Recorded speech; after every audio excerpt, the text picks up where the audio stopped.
And we're not wizards. We are the best. And also, we're not wizards. Enjoy the show. Bye.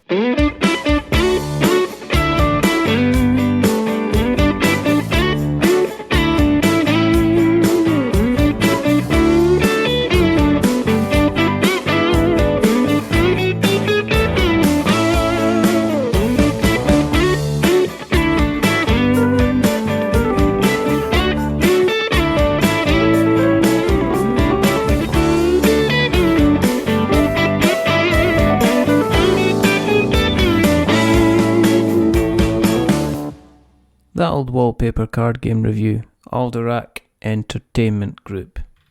Never sure if I'm pronouncing that right, you know that. Is it Alderac? Alderac? Alderac? I don't know, it could be called anything, who knows? I don't know, you decide. Anyway. Huge shag pile carpets like miniature forests, sofas and chairs, furnished in material that almost looks like one of those stereoscopic 3D images that if you stare long enough, it would turn into some kind of horrific fashion monster. Televisions with 4 channels and 4 buttons to select those channels with no remote control. Your gran coming round to your house and smoking in the house while dishing out packets of Opal fruits, a marathon, and a packet of beef Monster Munch for each of the kids. Men with non-ironic moustaches and mutton chop sideburns and hair almost down to the shoulders, surrounding it all, keeping it all together in the most wonderful patterned way is that old wallpaper. That Old Wallpaper is a competitive card selection game where you'll try to win cards that will complement your existing tableau of wallpaper cards. You'll try to create patterns that will ultimately score you points at the end of the game. It's designed to be played at 3 players and above, and there is a 2-player mode that involves using a dummy player to play in one of the roles instead. For a game that comes in a small enough box, there's a reasonable number of things going on in that old wallpaper. Central play revolves around blind bidding process, where every turn you'll select a numbered card from a choice of 5 in your hand, reveal them, and then order every player's card in ascending order above columns of wallpaper cards. If players play matching number cards, then the winner between the two is decided based on a separate, ever-changing row of coloured perfect recall tokens that match each player's colour. The winner then takes the chosen column, and the loser takes a single hazy memory card that can be used as a wild card to finish patterns at the closing section of the game. The fun part is then placing your wallpaper piece in your ever-growing tableau of wallpaper as you're doing both a mixture of forward planning and current management. Often you'll be hoping to be bumped in the selection process as you're lucky to win a wild card which becomes more valuable as the game progresses. Once you've played a total of 15 turns, then points are determined on the number of completed patterns you've achieved. There's not a lot of flash going on here, and what you have is a fairly straightforward game once you have the grasp of the rules, but it's a shimmering flash at that.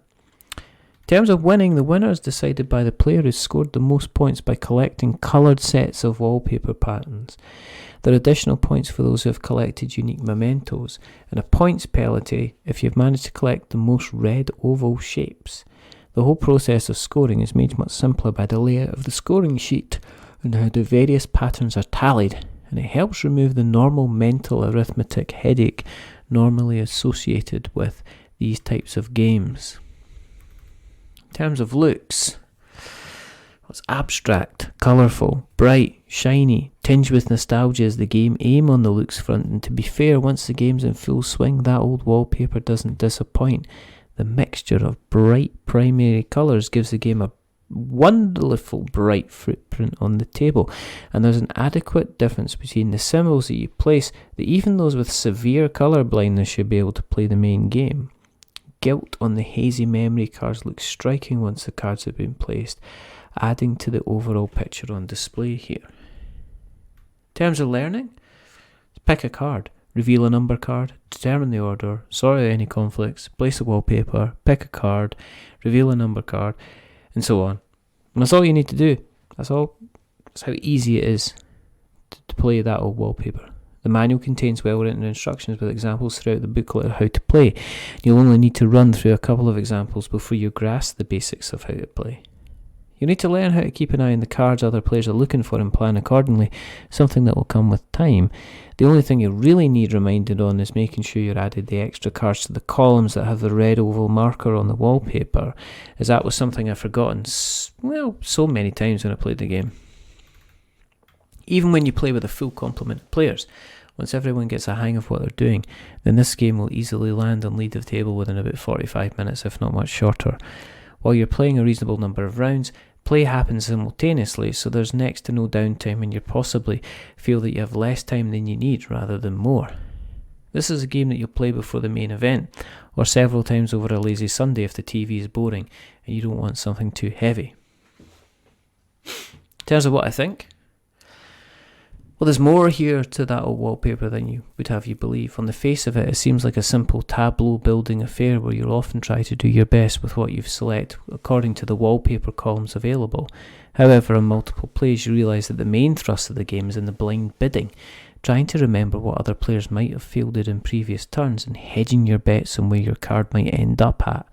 It's possibly going to be several games before you even start to notice the cards other players are vying for, and more games when you decide it's actually not too bad to lose columns to gain a hazy memory card allowing you to mitigate and complete incomplete patterns that you're left with at the end of the game. Sometimes, with so much noise in front of you, you might feel a little bit overwhelming when you're planning your next move, and it's not uncommon in the first couple of games to forget you need to collect pairs of large and small patterns in order to score. These are all things that will come with time and multiple plays. My only gripe, and one that's becoming more common over time, is the claim that this game is 2-player, when it's clearly been designed for 3 to 5. 2-player variant is functional but misses out on the fun of the blind bidding process at the beginning of the game. That old wallpaper plays very well at 3-player count and above, and to be honest, I would think twice if it's only going to be you and a friend. Nostalgia at smaller player numbers, it's just not what you remember it being. Otherwise, you're going to have some tableau-based fun, and nothing rose-tinted about it. You can find out more about the game by visiting alderac.com/that-old-wallpaper. Game design Nathan Thornton and Danielle Daly, and the artwork was Matt Paquette and Company. There's reviews based on the retail version of the game provided to us by the designer and publisher. We're not paid for this review. We give a general overview of the gameplay, and so not all of the mechanical aspects of the game may be mentioned. If you like what you've listened to, then you can check out the actual written version on we'renotwizardstabletop.com, and if you'd like to support the show further, you can go to patreon.com/we'renotwizards and consider chucking us a buck. Until the next time, stay safe, roll sixes, make something awful. Until the next time, goodbye. A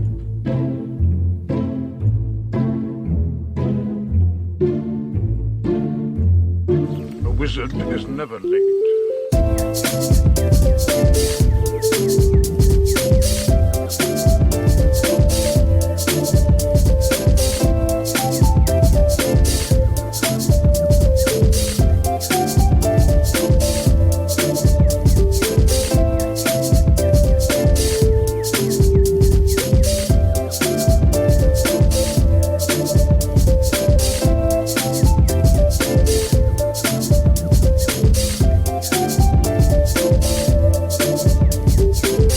Nor is he early. He arrives precisely when he means to.